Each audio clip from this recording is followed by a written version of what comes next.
Cam Ward's about to go #1 in the NFL draft, and we're going to examine why he was a zero-star recruit before his stardom. Locked On presents The Portal, the daily podcast covering college football recruiting and everything NIL. Part of the Locked On Podcast Network. Your team every day. Welcome back into the Portal Podcast, where you get your daily transfer portal, NIL, and recruiting news. I'm your host, Brian Smith, longtime college football writer and recruiting analyst. Thank you for making the Portal Podcast your first listen each and every day. Today's show is brought to you by our friends over at Monarch Money. Take control of your finances with Monarch Money. Use code LOCKEDONCollege at monarchmoney.com for 50% off your first year. We have a very unique show with the NFL Draft coming up for you today. Going to talk about Cam Ward, his incredible rise from high school zero-star to big-time player, the NFL Draft as a whole with quarterbacks. It's amazing how many of them are transfers. Travis Hunter, has there ever been a more twitchy player come into the NFL Draft? And finally, some more transfer portal information. To help me figure all of this out, my guy John Garcia Jr. from Rivals.com. John, how you doing today, sir? Happy draft eve, Brian. I'm doing well. Always a cool time of year. You see guys that, in some cases we've known for 4 or 5 years, get their name called and obviously have their lives changed forever thereafter. So a really cool time of year. Yeah, it's a lot of fun. The NFL Draft for me is different than what it used to be because I'm so buried in the transfer portal. But I've been reading stuff, reading a few articles, reading all the different posts on Instagram, etc. It's really unique because this year I wasn't sure how it was going to shake out, but it's ironic, and this is our lead-in. Cam Ward from West Columbia, Texas. It's southwest of Houston, maybe a couple hours, just really small area. Played in the wing T offense in high school. You and I were just talking about his stats before we came on the show.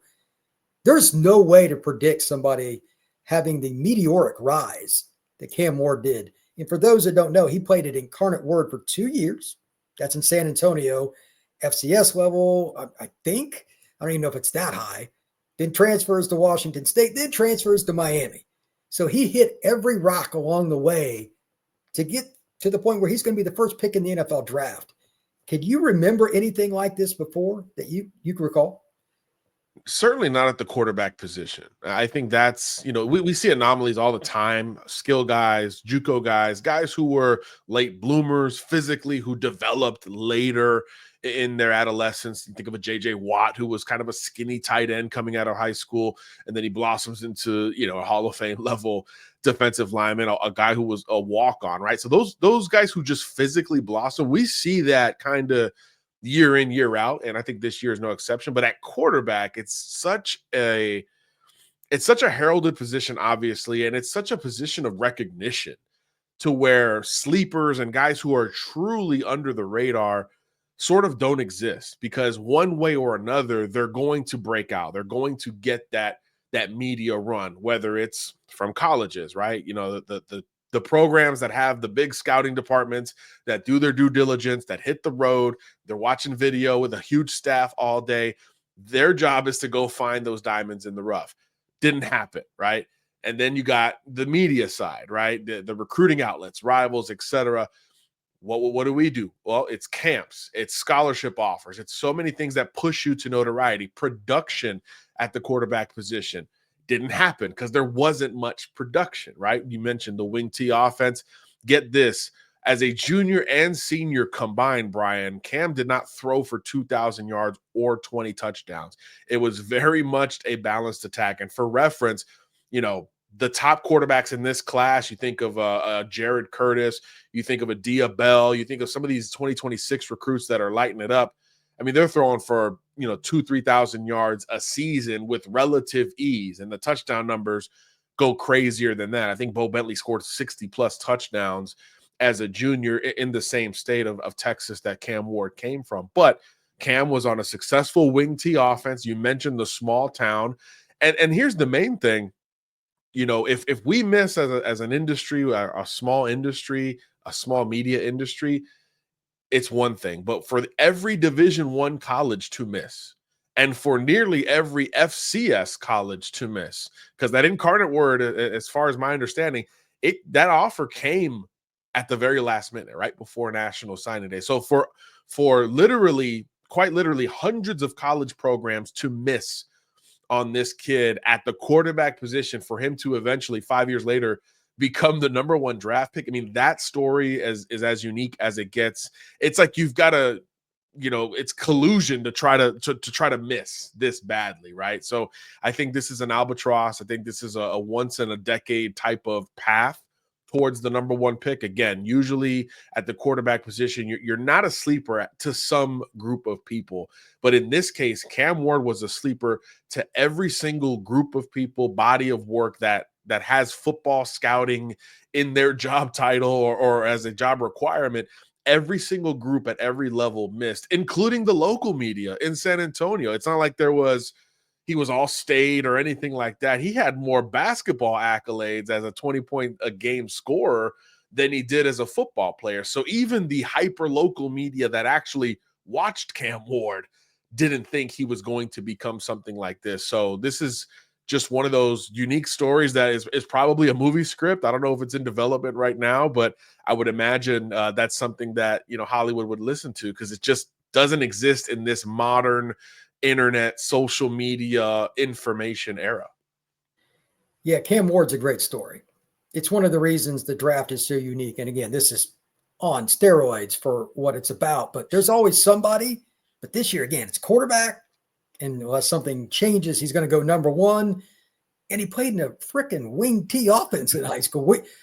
The last time a quarterback got drafted the first 3 rounds, I'd love to know the answer to this, that played in a high school wing T. Like, your development is completely stunned. I don't know. It's probably like like Roger Staubach. I don't even know. It probably goes back that far because, yeah, I mean, especially in the state of Texas, right? You think of, this is the state that modernized 7-on-7, that modernized spread football, that tempo, that pass first game that has made Texas sort of quarterback heaven. And then here's the antithesis of that. And he's still a number one pick. I mean, it's just a fascinating story. Yeah, you'd be hard pressed to find a true wing T quarterback that went this high in the draft. It's amazing, but that's why it's so much fun with the draft. Moving on down the list here, and this is another wild part of the draft. Every year, there are guys that move up at the quarterback spot because, as we all know, quarterback is by far the most important position in all of team sport. We've talked about Jackson Dart. He's a transfer. We've talked about Shedeur Sanders. He's a transfer. These are guys that have come up on this show, and you've talked about them in articles for a long time. Is there anybody that you can remember, like the first 5-6 picks that are quarterback, like just about all of them have transferred at some point? And we've talked about this a little bit in recruiting, but this is a reminder. Sometimes it doesn't work out at stop one, and people complain, fans complain, hey, you left us. This is why some of the kids do. I think we're going to see even more because these guys are not only get drafted, they're going to go first, second round. Right. What's your take? That's the difference, right? I mean, I think the initial boom of transfers was about exposure. It was about the bright lights. It was about the ability to showcase the talent that you believe you had. And I think there's a lot of examples in this draft, and it's going to be more going forward where you do see that. Yes, NIL's at play, questionable eligibility. All of these things are all at play, yes. But I think kind of the core reason to try to move up per se in college level from G5 to P5 or even from FCS to FBS like Cam Ward was about exposure. I mean, Cam Ward was killing it at Incarnate Word. He was basically the Heisman Trophy winner at that level. He could have obviously stayed there, and NIL probably would have found him over the last year or two. But would he be in position to be the number one pick in the draft? Probably not. Those question marks relative to competition would be massive compared to all the other top guys. Shedeur Sanders in the Big 12, Jackson Dart in the SEC, even a Jalen Milroe, who's got a ton of question marks, but competition level is certainly not one of them. So would he have been the number one pick if he stayed put at Incarnate Word or even maybe at Wazoo, at Washington State? I don't know. I don't have that answer. But the majority of these guys tried to bump up for exposure, to say, hey, we've accomplished what we set out for at this level.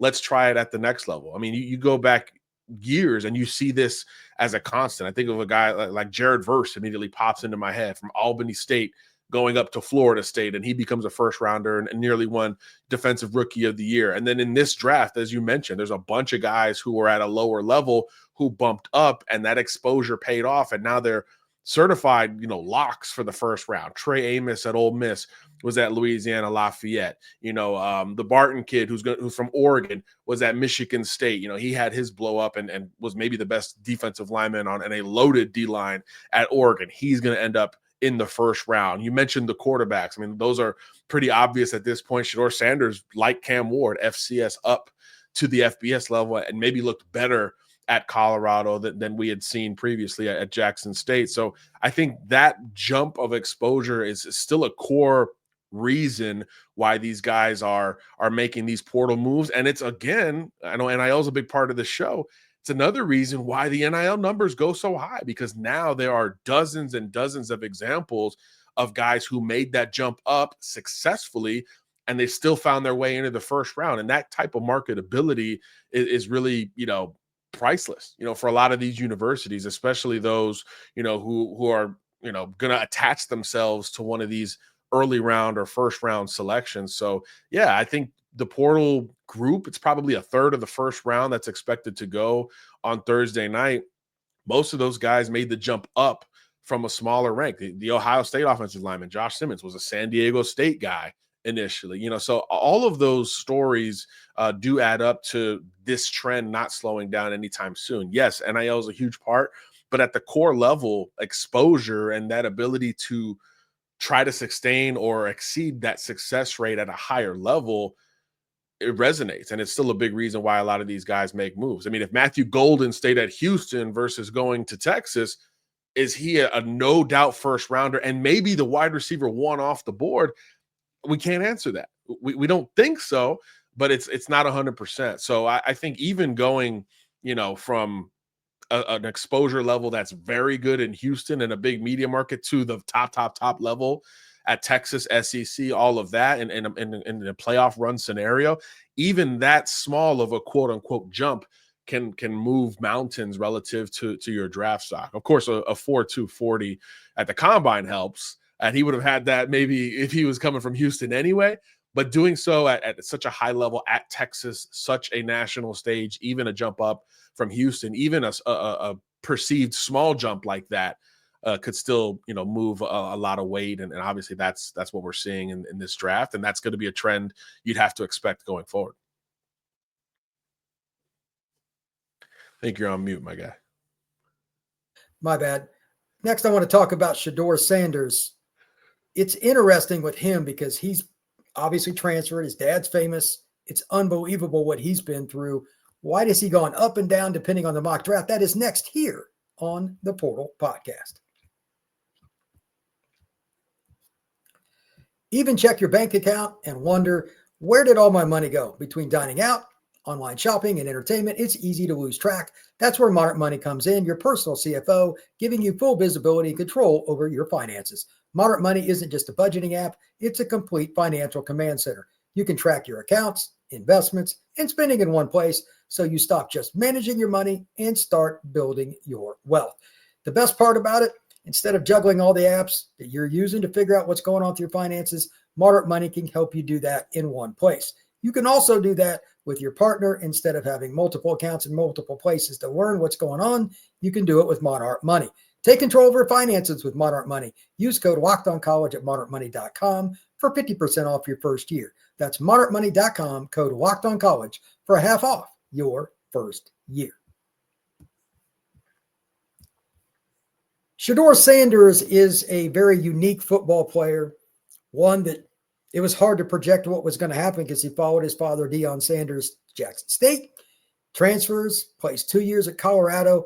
They had to completely rebuild that roster through the portal. He was getting obliterated. What was it? He got sacked like 45 times or something like that his first year. It was bad. Yeah. And he still hung in there. There's the question about his ability to move. There's the question about what could he do if he had to play in a different kind of – there's all kinds of things. But again, it's still the same point we talked about in the first segment, John.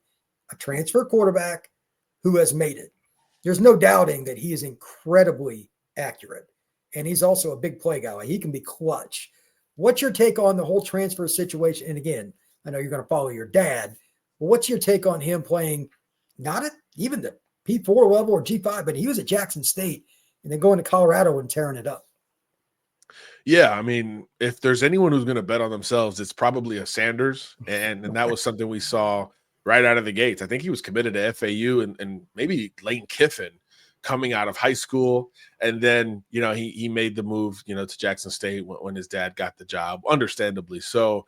But yeah, this was a bet on yourself type of kid, and I think that's why he's so polarizing. There's so much that's easy to see and easy to like. You mentioned it, the toughness, the pedigree, the confidence, the what to be clutch, the throw it in a tight window element that he has in his bag.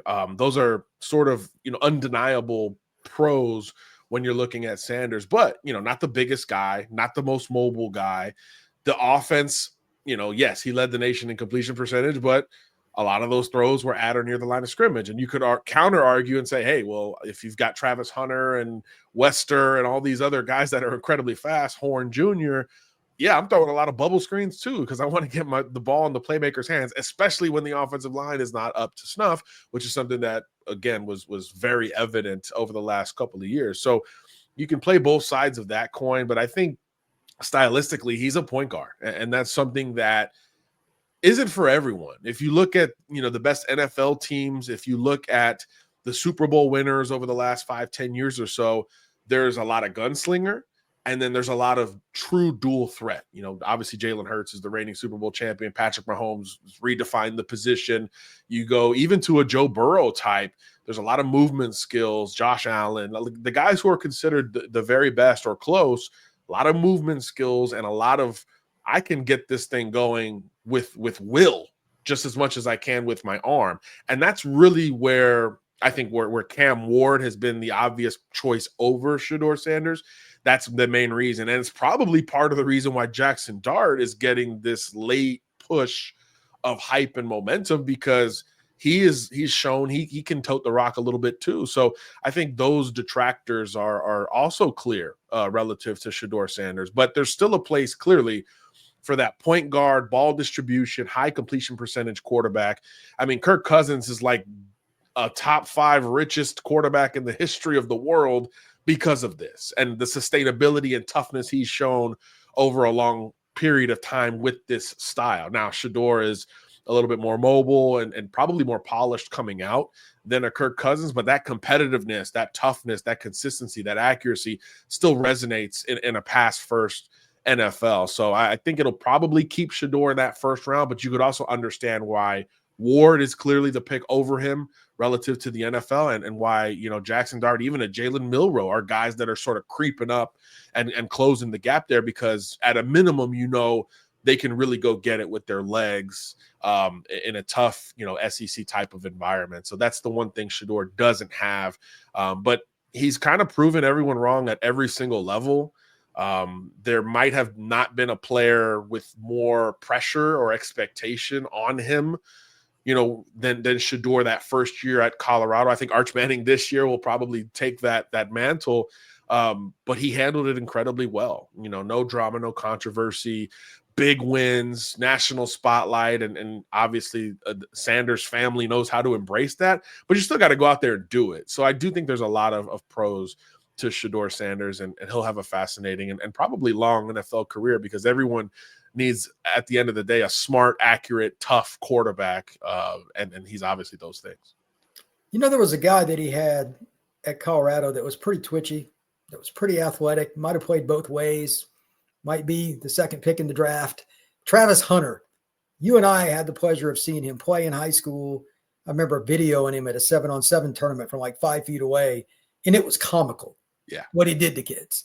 Like, you can't teach his twitchiness, but I think Travis might be the most competitive and chip on the shoulder guy I can remember. And he was the most talented guy out there. On top of it, for those that haven't seen Travis live, and I can't explain it with words, what is your best definition of watching Travis Hunter route somebody up or play corner? Take your pick. It doesn't even matter. I think you said it. I mean, he makes it look easy, and the great ones do that. You think that you can do it because of how easily and how routinely they can do it. So you pair that with a true competitive spirit, which I think is the difference at this level. The ambition to say, hey, coach, 150 snaps, cool, let's do it. We're playing, TCU or some big name school. Let's do it. I'm down. And I'll catch 10 balls. I'll go make an interception. I'll go make a big tackle. Whatever you need, we'll do that too. It's just rare to have the guy who's got the God-given ability to also be the most competitive and the most fiery with the biggest, edge or chip on his shoulder. And that's what Travis Hunter combines, which is why he's so unique. Doesn't mean he's going to play 150 snaps in the NFL every week. I think that's a different animal. No one's ever done that. So I think he'll challenge it. I don't think he'll get there. But just, again, to have the ambition and the sort of buy-in from apparently a lot of teams that are willing to say, hey, yeah, let's try this. That's incredible. But in terms of watching him, live, the competitiveness just jumps out at you. The business-like mentality jumps out at you, which all the great ones have. But I think the separator on top of that for Travis is just the rare twitch. It's not just with the speed and the leaping ability and the catch radius. It's the ball skills. It's the natural instincts. You think of a great center fielder who just, erased both gaps, back in the day in the MLB. And that's what Travis has. He just has that natural ability to go win the football. It's like a great rebounder in the NBA. It's not just the 7-foot guys. Some of the best rebounders ever were 6'6", 6'7", 6'8", because they just had those instinctive traits and the competitiveness combined to say, I'm just going to go win this ball over you. And Travis has that as a corner and a receiver. And that's just something we've quite literally never seen. I think I wrote about kind of the perspective of what he did at Colorado, playing on both sides of the ball, and the guys who we try to compare him to relative to precedent. You go to Deion Sanders, Champ Bailey, Charles Woodson, those type of, Hall of Famers, all of them at corner. I think in all of their career offensive numbers combined, Travis did that and more this year offensively, in college. So, if you would have constructed a recruit or a prospect and said, hey, this guy's going to be one of the freakiest guys you've ever seen, a great first-round NFL corner, and then he's going to moonlight on offense. And while he is on offense, he's going to outproduce the career offensive marks for Deion Sanders, Charles Woodson, and Champ Bailey combined. You would say, well, that guy needs to go first in the draft because we've never seen anything like that. And that's who Travis Hunter is. We've never seen anything like it. And I think now folks are going to try to do that. And he's going to be groundbreaking in the ambition department, because kids are going to want to try this. And certainly we already see college programs recruiting with Travis Hunter in mind. Hey, yeah, come here and play both ways. We've heard it for Demetrius Samuel. We heard it for Javari Flowers. We're starting to hear that more in recruiting. Come play both ways and be the next Travis Hunter. That's great. And that works on the recruiting trail. But in terms of Saturdays, we may never see this ever again. So I just think that context is really important with Travis Hunter. Individually at either position, elite, first round, stamped, easy, right? When you start combining it and thinking of the kid in between the ears, all of those things, he separates himself that much more. And it's why, he was the for sure Heisman winner, the rightful Heisman winner, and one of the most special players we've seen at any level. And it's hard to think that that's going to stop on Sundays. Yeah, he is a absolutely unique player. And I agree. It's one thing to recruit a kid there, but can you learn the playbook? Do you have the dedication and all that? That's a whole nother animal. When we come back, we're going to finish up with some transfer portal talk in discussing what's going to happen next, because the portal closes on Friday.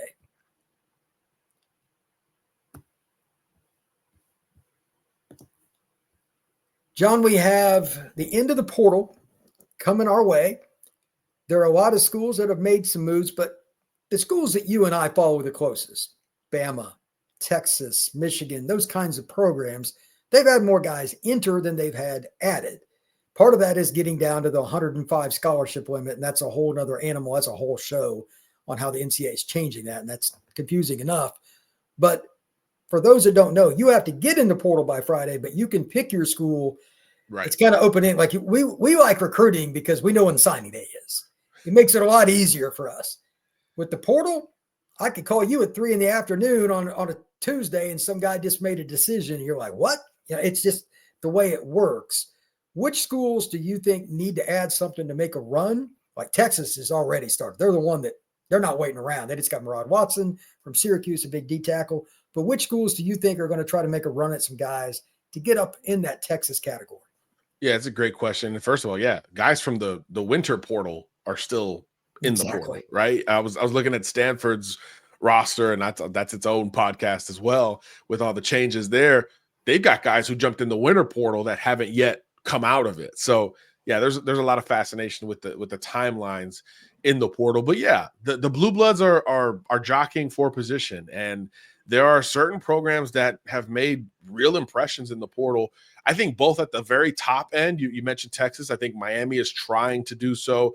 Georgia had a huge Easter Sunday. I think 3 portal guys jumped in all at once there. Not something we typically see with Kirby Smart. So some maybe changing of the strategy and philosophy a little bit in Athens, which is kind of required, right? You got to get with the times. So I think Georgia's one that recognizes, hey, it is time. We're seeing Clemson flirt with it a little bit more as well. But man, the school that keeps popping up, Brian, is Purdue. And I'm not saying, hey, this is going to be a dark horse Big Ten run or anything like that. But Purdue is kind of loaded up at a lot of different positions. They've bolstered their offensive line. The wide receiver talent has been immense coming into Purdue. And that's one position where we've seen sustained success to a degree over the last, 10, 20 years. Purdue's going to be sneaky. I still think the Big Ten is rough, and we know who the top contenders are, and we know that next tier, probably led by Illinois, will be fascinating. But Purdue is going to be in there somewhere because they're just adding so much physical experience to the roster in pretty short order. But yeah, I think above Purdue, I mentioned obviously Georgia. I think Miami's going to do something. I think Louisville in the ACC is kind of interesting. Florida State is trying in that same conference to match up if they can. So I think you're going to see a lot more runs of 3, 4, 5 portal commitments for some of these programs before all is said and done. Because like you said, you got to get in by Friday officially, but we're going to see announcements after that point and commitments well beyond that point. Because I think there's still a lot of looking around that's going on. You think of the quarterbacks, right? Steve Angeli, maybe Syracuse, Davi Belfort, maybe UCF. Some of these dominoes are falling, but there's still some big names out there. So I'm just curious to see if the quarterbacks that are remaining kind of lead to any late runs for some of these programs. And obviously, is there another wild card that can throw their name into the race, unexpectedly? Obviously, Nico is the poster child for that, I think, forever, relative to the portal. But there's still a couple days left for another starter level, guy who's looking for something else for one reason or another. We talked about exposure at the top of the show. There could be another guy or two that makes this thing that much more wild. So there's still a lot TBD relative to the portal, but no doubt, those playoff type programs, Penn State has kind of been sneaky in there too, that look like they feel like they're a player or two away from getting back to the playoff, and they're certainly, working at that pace. So the rich are going to get richer in the portal. Ohio State looks like they're still going to add a couple guys. So yeah, I think that is par for the course in this day and age, but not any less exciting nonetheless. I think you're going to see some teams lose some good players too, because kids have gotten even, if this is possible, less patient. I've heard some names that are going to go in the portal. I was like, oh, guys that made a name for themselves during the playoff, etc. I've heard some names like that, and I'm like, oh, this is interesting. Now, part of that is portal tampering, but part of it is also, again, playing time. Kids don't want to wait. As you know, John, you and I talk about that all the time. It is a part of the portal, so don't be surprised when you see some key names hop in, because everybody's having their exit interviews after their spring games or spring showcases. Guys are going to walk if they're not in the spot they want to be, and that's just the nature of the transfer portal. John, tell everybody where they can find your work. Yeah, real simple, rivals.com. We're going to have a lot of draft content, some fun look backs at where we were right, and certainly the Cam Ward territory and where we were wrong. Yeah, it is very difficult to grade yourself on the draft because so many young men transform their bodies and their minds between 17 and 22. It's massive. So that's part of it. Thank you once again for making the Portal Podcast your first listen. You can find us wherever you get your pods, Apple, Spotify, YouTube, and everywhere else. Please give us a 5-star review. We will see you again soon on the Portal Podcast.